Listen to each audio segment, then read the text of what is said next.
आजम खान साहब ने यह कहा, अखिलेश जी को इतने जल्दी ये बयान नहीं देना चाहिए था। समझ रहे हैं? आजम खान ने यह कहा कि अखिलेश जी को इतने जल्दी ये बयान नहीं दो। तब भी आजम खान साहब मंत्री थे। हम लोगों के ऊपर ग्रेनेड से आक्रमण होता है, गोली चलती है। आदरणीय खान साहब का फोन आता है, कहते हैं आप तो बड़ा जुल्म कर रहे हैं। हमने कहा मंत्री जी एक चीज कान खोल के आप सुन लीजिए। तो खान साहब का क्या रिएक्शन था इस आपके जवाब पर? जवाब ये था, अच्छा, जिस तरीके से उस वक्त इनकाउंटर हुआ करते थे और आज इनकाउंटर होते हैं, आज पॉलिटिकल पार्टीज अपने फायदे के लिए सवाल उठाती हैं सरकारों पर, क्या उस वक्त भी ऐसा होता था? अरे इससे कहीं ज्यादा 10 गुना ज्यादा होता था। इससे 10 गुना ज्यादा होता था। और तब भी कहते थे कि साहब पकड़ के मार दिया, पकड़ के मार पैसा लेके मार दिया। तब तार का जमाना था। जितने बदमाश होते थे। किसका जमाना था सर? टेलीग्राम का। ये वाला टेलीग्राम नहीं जो चैनल चलता, नहीं वो जो तार वाला भारतीय तारघर। तो जब किसी को, तो जहां कहीं उनको आभास हो कुछ तो एक तार डाल देते थे कि साहब पुलिस इनको रात को उठा के ले गई है, कहीं फर्जी मुठभेड़ में न मार दे या गलत मुकदमे में न फंसा दे। तो हर एसपी की मेज पे रोज 10-15 तार आ जाते थे। तो एसपी सबसे पहला काम चाय बाद पीते कि भाई देख लो भाई कहीं मार मूर तो नहीं दिया है। मार मूर तो नहीं, कि मार दिया समझ जाओ कि मुसीबत में पड़ जाओगे तुम लोग। तो उन सब चीजों के मद्देनजर तभी बहुत योजनाबद्ध तरीके, आज उसको थोड़ा और परिष्कृत कर लिया है। आज कवर फायर देने वाले हैं। पहले मानवाधिकार आयोग कुछ 10 शिकायत करेंगे, नेता लोग जाके भाई भाई करेंगे, चिल्लाएंगे चैनलों पे जाके, और उसके बाद दरखास्तें देंगे, इंक्वायरी होगी। जब इंक्वायरी होगी तो उसके बाद ये धरना प्रदर्शन डीजीपी मुख्यालय या एसपी डीएम के यहाँ, इनको गिरफ्तार करो, फायरिंग पार्टी को गिरफ्तार करो। क्यों गिरफ्तार करें? आपके कहने से थोड़ी होगा। पहले तो इनका बैकग्राउंड देख ले। ये जो कवर फायर देते हैं, मैं आपको एक मोटी मिसाल देता हूं आपको। 2013 मुझे रिटायर हुए 3 साल हो गए। 3 साल हो गए रिटायर हुए। मैं ऋषिकेश को व्याख्यान देने गया था, और व्याख्यान के बाद जब मैं निकला बाहर तो आपकी तरफ बड़ा कैमरा वैमरा लेके वो सर्च लाइट और 10-15 पत्रकार। मैं समझा कि व्याख्यान बहुत अच्छा ओजस्वी रहा होगा, तो शुभकामनाएं देने आए होंगे, कोई वक्तव्य लेने आए होंगे। कहिए मित्रों कैसे आना हुआ आपका? उनका सर आपके खिलाफ तो हत्या का मुकदमा हजरतगंज कोतवाली लखनऊ में ले गया था। 3 साल बाद? 3 साल बाद। कैसे? अब सुनिए तो। उनका हत्या का मुकदमा, अच्छा वो कैसे? उनका साहब ये तारिक कासमी शायद नाम था, इंडियन मुजाहिदीन का नाम मुझे याद नहीं, लेकिन या तो तारिक कासमी था। वो चरमपंथी इंडियन मुजाहिदीन का था। एसटीएफ ने पकड़ा था, आपने इंटरोगेट किया था। ये बाराबंकी जेल से जा रहा था पेशी में, इसको लू लग गई, ये मर गया।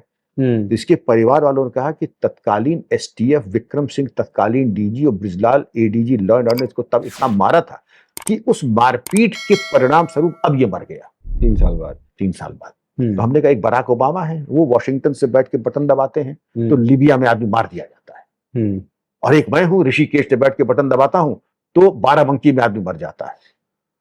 तो बहरहाल हमने यही कहा कि इसकी ठीक है, इसकी विवेचना होगी बिल्कुल। अब आप अगर आमादा ही हैं ये सब करने के लिए, तो आप देखें हत्या का मुकदमा, ये भी छोटी मोटी चीज नहीं होती है। उसके बाद आप देखिएगा नेट पे, नाम मैं नहीं लूंगा, मैं क्यों महिमान्वित करूं, आईजीपीओ पे आंदोलन, अरे गिरफ्तार करो ब्रिजलाल को गिरफ्तार। और 40 कमांडो एसटीएफ के, अफसर एसटीएफ के, ब्रिजलाल जो आज सांसद हैं, और मेरे खिलाफ। तो उन्होंने बहुत, तो ये कवर फायर ये बहुत संगठित है। ये जो मानवाधिकार संबंधित जो ये तथाकथित स्वयंभू जो संगठन है, ये पैसा लेकर के इस तरीके के काम करते हैं।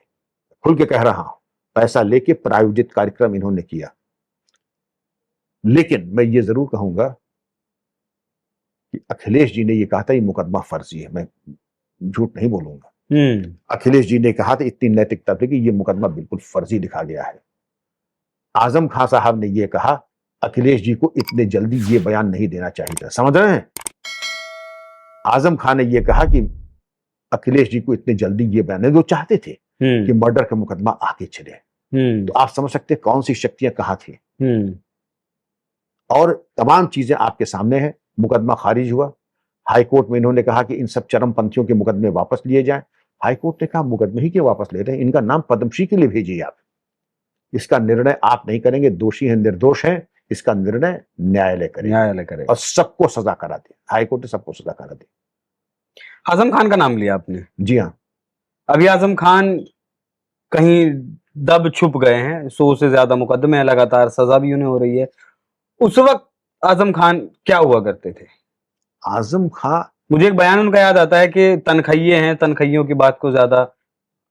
आजम खां नेता है, नेताओं को मैं बड़ी प्रशंसा करता हूं, बड़ा सम्मान करता हूं, लेकिन बड़ी विनम्रता के साथ मैं ये कहूंगा, बड़बोलापन, अधिकारियों के ऊपर जबरदस्ती रोब गांठना, इसके अलावा उनके ऊपर मानसिक रूप से प्रताड़ित करना उन लोगों को, और अपने नाजायज काम कराने के उद्देश्य से अपना उल्लू सीधा करने के लिए वो अधिकारियों को न केवल उनका मनोबल गिरा करके करवाते थे, और परिणाम आपके सामने है। तो परिणाम सही है या गलत, वो भी तो एक सवाल है। परिणाम बिल्कुल सही है, क्योंकि आपने देखा है। मैंने देखा है। मैं आपको कानपुर दोबारा ले जाता हूं जी। तब भी आजम खान साहब मंत्री थे। हम लोगों के ऊपर ग्रेनेड से आक्रमण होता है, गोली चलती है, आदरणीय खान साहब का फोन आता है, कहते हैं आप तो बड़ा जुल्म कर रहे हैं।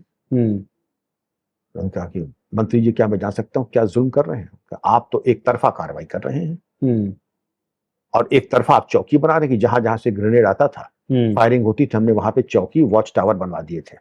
और उनका अब ईंट का जवाब पत्थर से नहीं, अब ईंट का जवाब गोली से दूंगा मैं।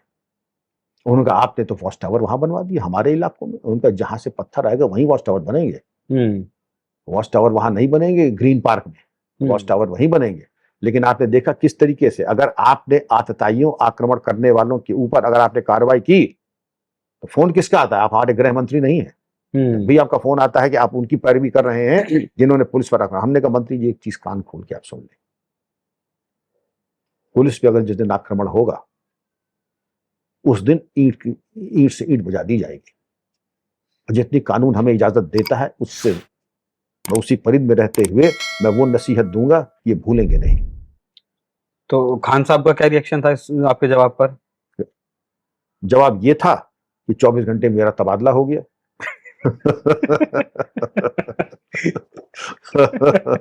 कहाँ गए फिर आप तबादला होके? एक जगह ढूंढी जाती है, ऐसे अफसरों के लिए जगह ढूंढी जाती है कि ऐसी जगह ढूंढो। एसएसपी कानपुर एक सबसे महत्वपूर्ण पद है एसएसपी रैंक पे, और सबसे तथाकथित महत्वहीन पद क्या हो सकता है, जहां अगर आपको पानी भी पीना हो तो आपको खुद जाके पीना होगा, और शायद दफ्तर की कभी पैदल जाना हो या खुद गाड़ी चला के जाना होगा। तो जगह ढूंढी की लखनऊ में एआईजी ट्रेनिंग, हाँ प्रशिक्षण में भी एआईजी। तो ठीक था, मुझे कोई दिक्कत नहीं, मैं तो वैसे भी सादा जीवन, उच्च विचार का, मुझे कोई कष्ट नहीं हुआ, बहुत कुछ सीखने का मौका मिला। लेकिन उनका ये था कि हाँ 24 घंटे में आपका तबादला जरूर हो जाएगा।